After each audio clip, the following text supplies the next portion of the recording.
All right, quick TV talk on The Handmaid's Tale.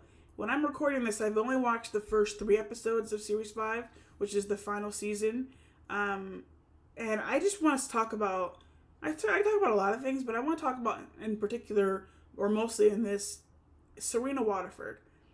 Serena is such, that lady is a sicko, is a real sicko. What I am happy they did though was in episode 1 when they were on the train with June and all these people trying to flee to Alaska.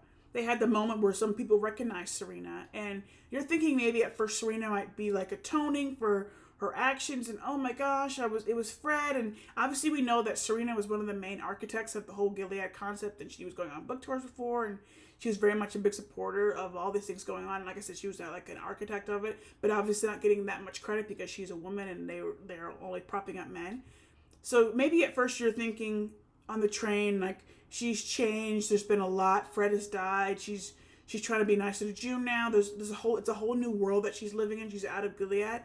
So you're thinking maybe she's gonna be saying sorry to these people who are on the train with her, or like just trying to get by, even if it's a lie. Just like, let me just like say sorry or whatever. But instead, she stood 10 toes and was like, "Well, we tried to save you people. You guys were disgusting. You guys were horrible." And was like, she's basically spewing all this vile crap. Basically just spewing out her beliefs again, saying like, "Well, we actually did you a favor," and all this yada yada yada. She's just like the worst. She's just the worst. And I remember watching that and just being like, Serena, like, you suck. Anyway, but I feel like I want to bring that up because I feel like with her that it's a good reminder for her to be like, this is how she is. Like, don't fall for her.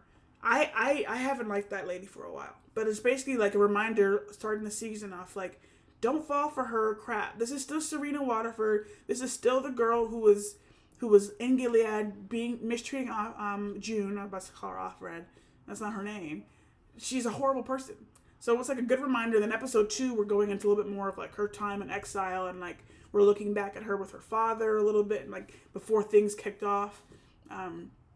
But I like that because who knows where the season is going to go. But it's like, I think it's easy for people to, in general, you sympathize with a bunch of the women in the show.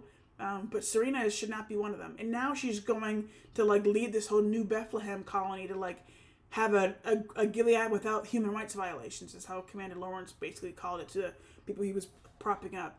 It's crazy. I think in general, actually, as well, Handmaid's Tale, when we started Handmaid's Tale, we had more rights. Women had more rights than we have now when Handmaid's Tale began the series. And now look where we are in 2025. Insane. I'm looking forward to the rest of the series. It's an excellent show.